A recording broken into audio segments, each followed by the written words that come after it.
Hi and welcome to the Surf Academy UK podcast. I'm your host Ross James. This podcast is to help surfers of all levels up their game through coaching and training. All our guests have extensive experience in the industry and can offer great advice and guidance. So whether you're a beginner, weekend warrior or just love to be in the water, follow us on this journey and don't forget to like and subscribe. Stay stoked and stay healthy. Hi, welcome to the Surf Academy UK podcast. I'm your host Ross. I'm joined again with Danny from Crush Surfboards. How you doing, Danny? I'm not too bad, thanks. How about you? Yeah, all good, thanks, mate. Good. So last time we sort of introduced you and you told us about what you do. Hi, welcome to the Surf Academy UK podcast. I'm Ross and I'm joined again with Danny from Crush Surfboards. How you doing, Danny? I'm not too bad, thanks. How about you?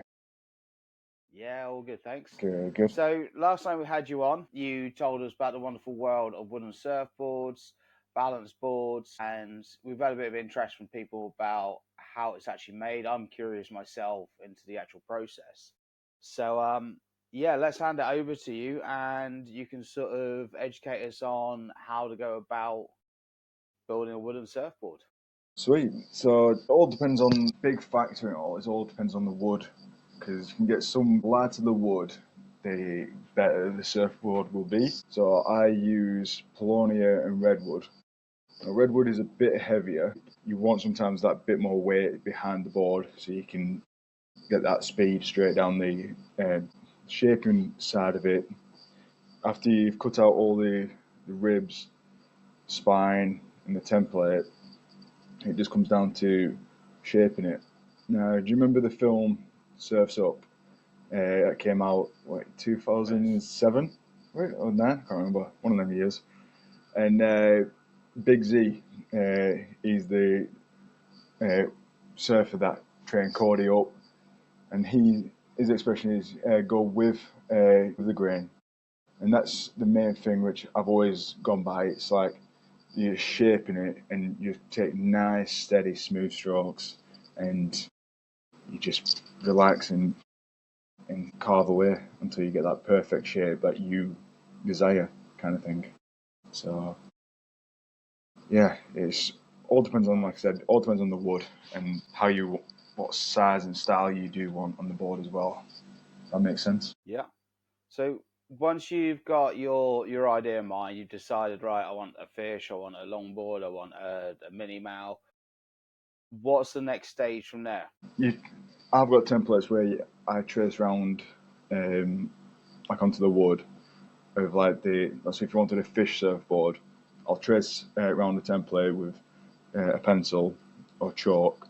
So I've got that rough outline, cut it out, leave a bit of a chunk at the side, and then I just start by gluing up the ribs and the spine from the template so it gets that nice little rocker to the board. So it's not just going to be like a straight thing like that. So that's the middle, and then it's going to go up like that, and then like that at the top, and it'd be a nice smooth top. But then at the bottom, you have like a nice little ridge up, so the water can just go right underneath it, and you can just cruise down in whatever wave you want, kind of thing. So for those that don't really know where rocker comes in, one, you can go back a few episodes and check out one I done with Luke Hart, who's probably one of the more infamous shapers in the UK, but he goes into how, for example, a steeper rocker will allow you to get rail to rail a bit more. Flatter rocker can allow you it's a bit more forgiving in terms of paddling and catching a wave. So it depends on what you want from your board. Obviously, a performance shortboard might have a higher rocker than a fish, longboard, mini mow, and progressive boards. But yeah, I'd say from a coaching point of view, for people to try a full different range of rockers and see what suits you at the end of the day. It doesn't just mean you're going to have a big old banana rocker just for surfing big waves. You might actually want a bit more paddle power. Yeah. So, okay, so you've picked the board you want. You've decided on which wood you're going to go for, and so now you've gone in. You've made the template. You've decided, right, this is where the rocker's going to be. What's the next stage from there?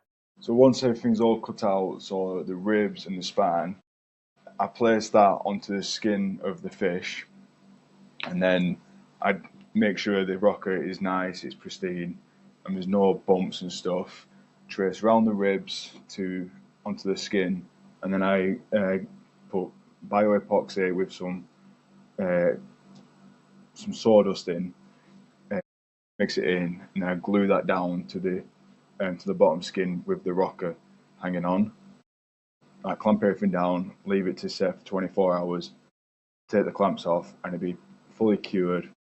And then you take the clamps off, and you're just going to see a straight banana kind of shape.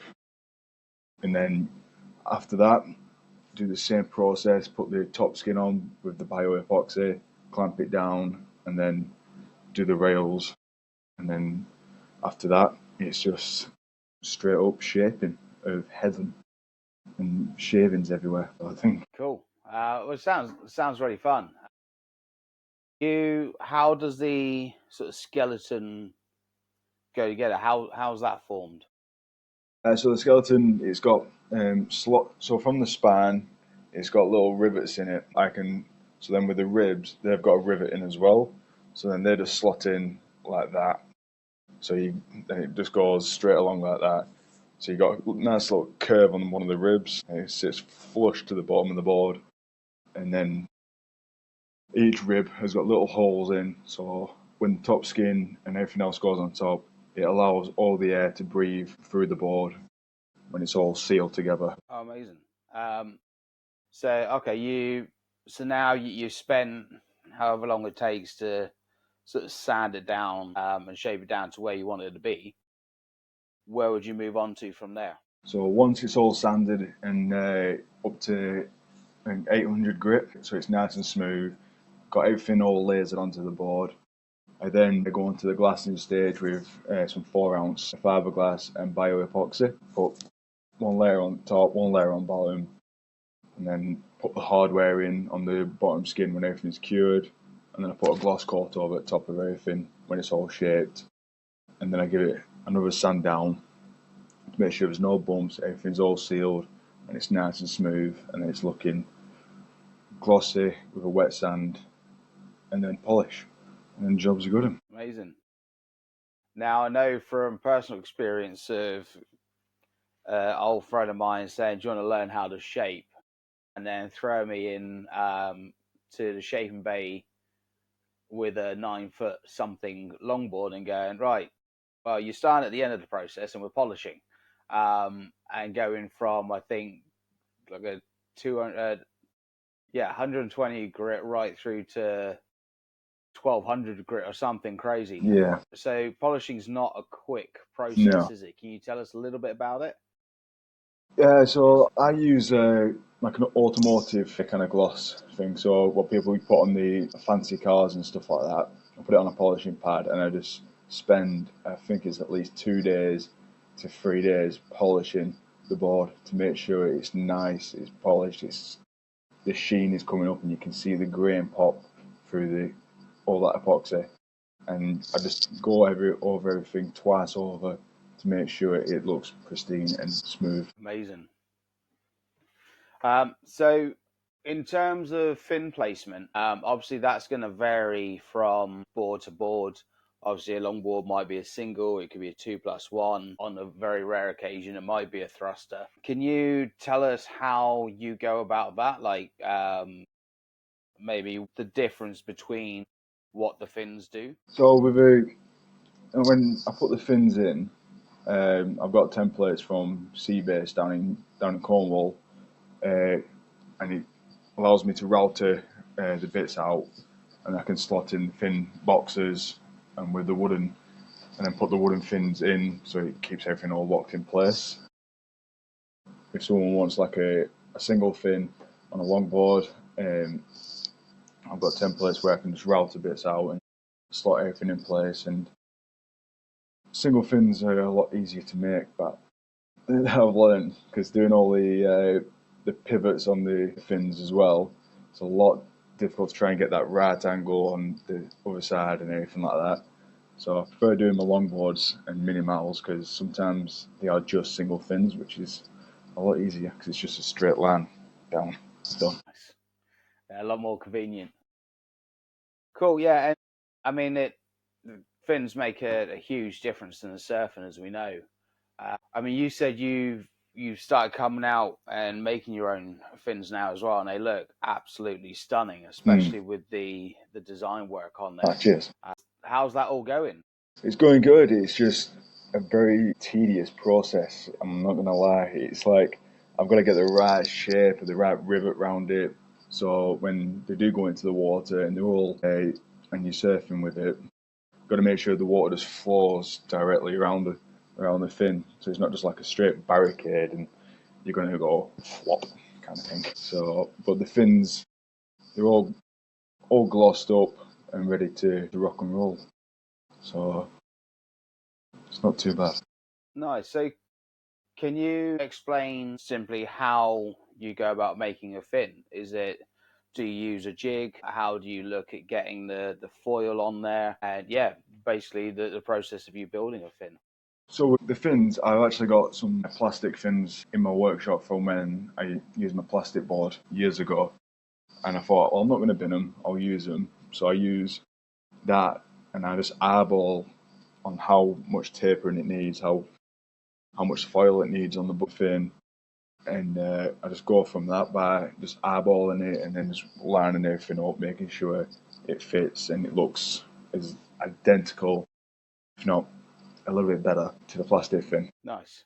So it's always I've always liked the idea of making a fin, especially I mean in different ways, making say like a fiberglass fin and using the resin tints and all that side of it, but also obviously with a wooden fin, you can get into your pyrography and everything else and come out with something just as beautiful, but in a completely different style. Yeah. They say I had a set of thrusters made. They're wooden with a fiberglass coating from a chap over in Bali. He's European. I can't remember where he's from, but yeah, they were lovely, and they went with a board that I didn't actually have for that long. Actually, unfortunately, the fins went with it. They were part of the sale. But yeah, bright orange board, and he's lovely. Sort of this mixed wood. It almost looked like beech and mahogany. It's quite a light wood Yeah. with a bit of a reddish stain, but then you had quite a dark wood that went with it. And it's lovely. It's only a simple Yeah. almost like a ply effect, Yeah. but just 1/4 inch thickness sort of thing.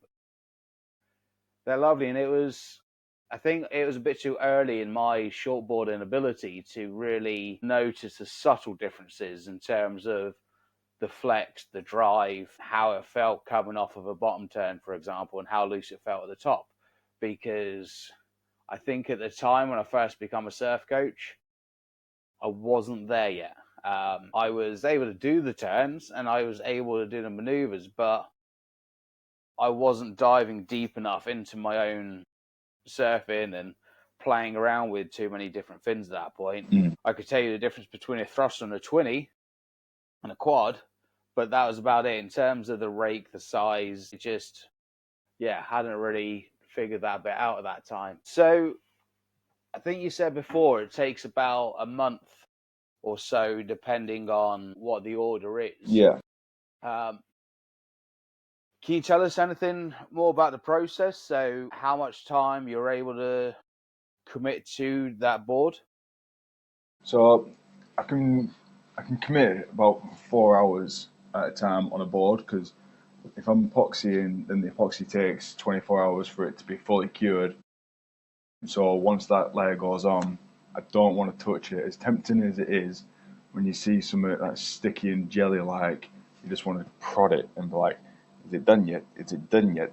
But I've learned the mistake of when I built my first board up, it looked like it was all done. Touched it and it was in the tacky phase, and I didn't realise.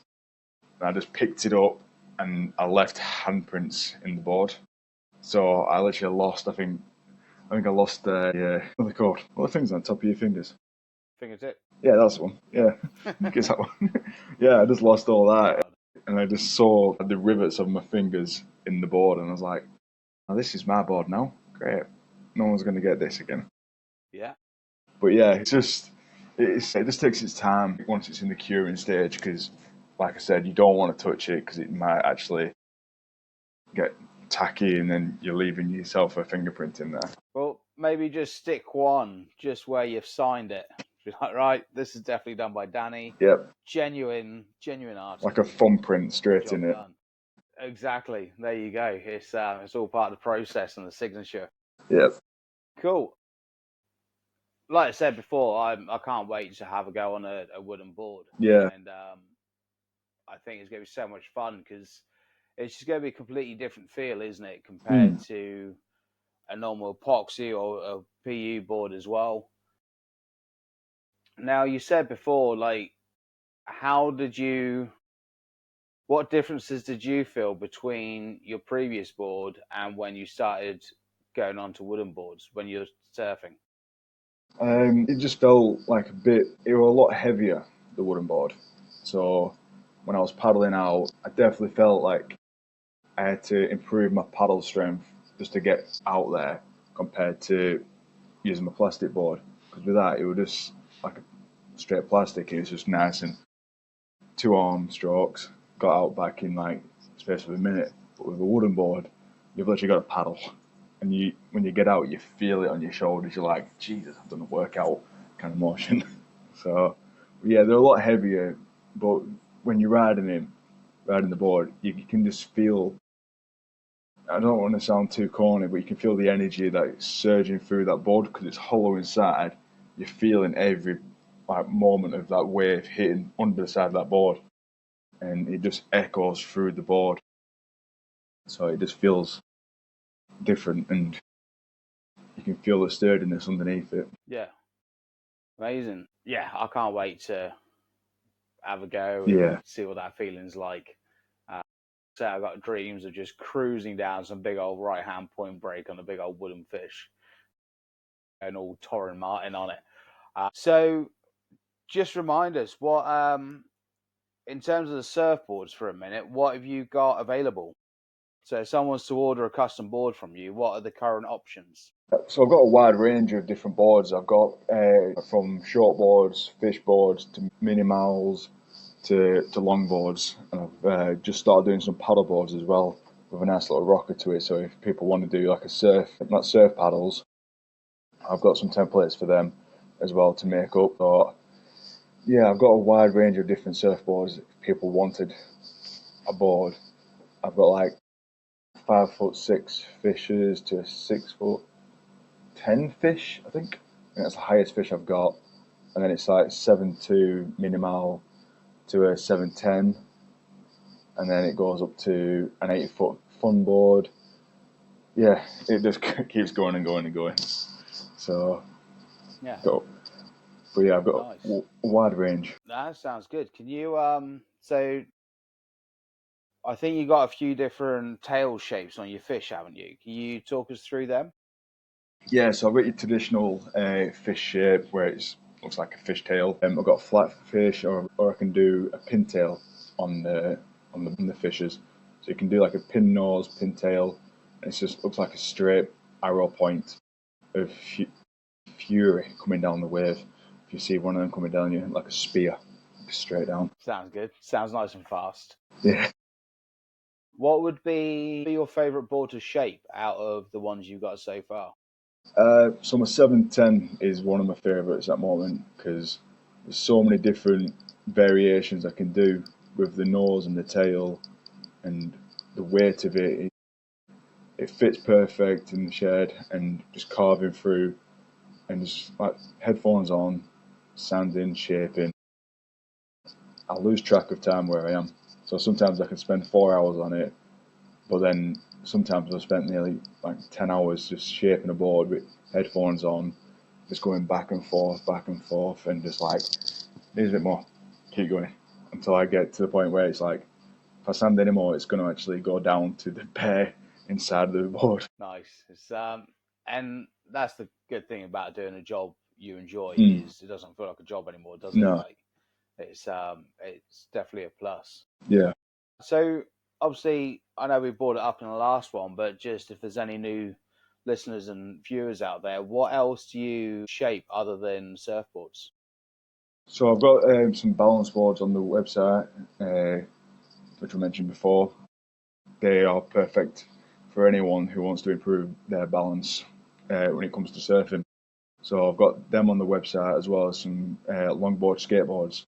And I remember showing you a picture of that longboard I made up, and it's about 3'4", I think it is. So it comes up to my belly button, and I'm 6 foot. So it's like they are really fun to carve and create, and then I glass them in fiberglass and epoxy as well, just to give that extra strength. So if you end up going into a pole or something, it's not going to crack like everyone thinks. It's just going to, yeah, it's done kind of the moment. Yeah. Yeah, nice and durable. Yeah. It's what you want. It's especially going to do a bit of downhill. There is going to be a moment where the board's probably going to go off on its own for a minute. Yeah. You fall off. I've had that a few times. Yeah. Just either running down or bouncing down after it. Yeah, or rolling. Yeah, that's it. Slide into a sore paint. Yeah. Yeah, I remember I had a board that, again, a friend had made a big 6 foot longboard out of essentially just a big, thick piece of ply, I think, or a solid bit of timber. And there happened to be a 4 foot offcut. So just rounded off both ends, stuck a load of skateboard grip tape on the top, and a set of, I think it was 10-inch originals, which at the time were the closest thing you get to like the surf skate trucks now. Yeah. I'm going back 20 years ago. And yeah, had that thing for quite a while. I don't really know what happened to it. But yeah, no, they're good fun. I mean, I don't really bounce that well anymore, coming up to 40. So I tend maybe jump on a surf skate now and again for a bit of technical stuff if I haven't been in the water for a while. But I tend to go in the water where I don't have to bounce. Yeah. It's a lot easier on the joints. So with your skateboards, do they come as a complete, or is this deck only? They come as complete, or you can just choose the deck only. Because if you've already got wheels, there's no real point. They do come with like trucks and wheels. It'll come unassembled, so all you gotta do is just assemble it yourself, and then away you go. Nice. Do you have any recommendations for, so if someone wanted to start playing around, or they got a nice deck and wanted to go for maybe a bit more of a surf skate feel rather than your classic longboard? Do you have any personal recommendations, anything you used before that might go like blend well with your decks? Don't at the moment. My mate works in a skate shop, so I'm gonna go badger him at some point to see if he's got anything for these boards, because he's taken my board out a few times and he's just cruised around the streets on it, and I didn't get it back for about a month. And he was just cruising around around towns on it, not going past people. Nice. Yeah, that's all good advertisement. Yeah. Tell them to stick a hoodie on. Yeah. Got to be done. Nice.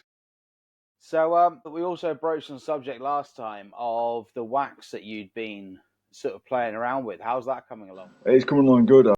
I've got like another set of batches all ready to test out to make sure like the traction is perfect. You're not going to slip straight away. Because I remember watching a video of a guy surfing. I think it might have been Kelly Slater.